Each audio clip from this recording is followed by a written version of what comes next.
ఢిల్లీలో భూకంపం రిక్టర్ స్కేల్పై తీవ్రత 4.0గా నమోదు.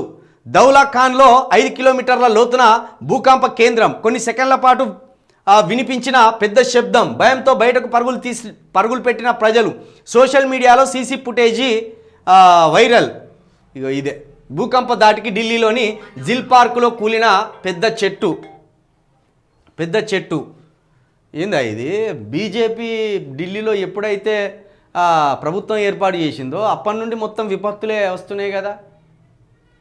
ఢిల్లీలో కనీసం ఇప్పుడు బీజేపీ ప్రభుత్వం ఏర్పాటు చేసి 10 రోజులు కూడా కలుపుతలేదు. కుంభమేళ పేరుతోటి ఏం తక్కువ ఇప్పటి వరకు వందలాది మంది చనిపోయిండ్రు. మొన్న ఢిల్లీ రైల్వే స్టేషన్లో 18 మంది చనిపోయిండ్రు. ఇప్పుడు ఏకంగా భూకంపమే పగబట్టింది. అంటే బీజేపీ ఎక్కడ అడుగు పెడితే అక్కడ వినాశనమేనా? అంతే కదా, బొగ్గు. ఇక ఢిల్లీ బొగ్గు అయినట్టే. ఇక బీజేపీ అచ్చట్లా కూర్చున్నది.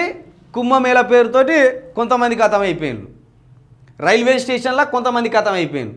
ఇప్పుడు ఏకంగా భూకంపమే తీసుకొచ్చిండ్రు గిఫ్ట్గా బీజేపీ ప్రభుత్వం ఢిల్లీలో. ఇక ప్రజలు మరిగా మీరు బీజేపీని ఎన్నుకున్నందుకు ప్రకృతి కూడా మీ మీద పగబట్టింది. భూతాలే పగబట్టింది బీజేపీ మీద ఢిల్లీలో మీరు తప్పు చేసిండ్లని.